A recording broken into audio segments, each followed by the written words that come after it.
مجرا سالڤەگەر یعنی جی ڕۆژە ژینگە هەیە جیهانی براسینە ڕۆژێک مرۆڤ بێژێ پیرۆزکردن ئەڤ ڕۆژ ڕۆژە کارە ڕۆژە خەباتەیە ڕۆژە تێدا ڕاگەهاندنە ئەنجامی کار و خەبات هەمان دەمێدا بەرپرسیاریە خۆ ڕابووین هشکەرەکردن دوێ دەربارەیدا وەکتە کەرمکردی 53 سال سەرانسەری جیهانی ئەڤ ڕۆژ ئیدەتێ پیرۆزکردن زێدەی 206 وڵاتە ئەڤ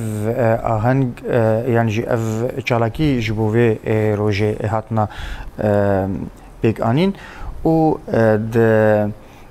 Rojavayê Kurdistanê Bakur Rojhilatê Sûriyeyê de jî ev çend sala li ser hevdû êdî her diçe ev roj zêdetir wekî aheng weke çalakî tê bibûneya wê têne li darxistin bêguman ev nîşaneyeke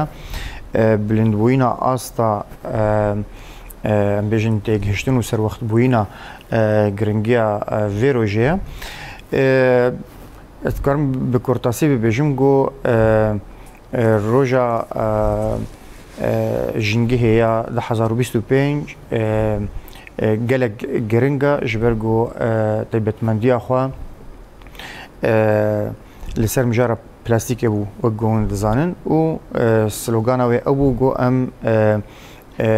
rê li pêşiya bikaranîna materyalên got ji plastîkê têne çêkirin bigirin pevrem dikarin tenduristiyekî baştir bidin peydakirin yani bi vê sloganê netewên yekbûyî xwest îsal balê bikişêne li ser roja jîngê heya cîhanê ev îsal li Kûriya jî ev hengekiyan jî kombûneke gelekî giring heye got piştî dimha jinha tam dimha piştî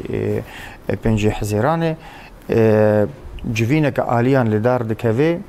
got gereke yani çend cara hetanha hewldan hatine kirin lê vê carê gereke bigihîna li hevkirinekê ji bo qedexekirina plastîkê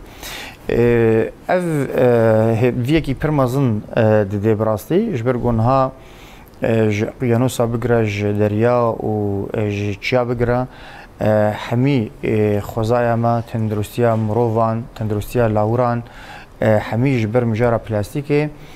zehmetiya dikişêne û di nava metirsî li serê hene.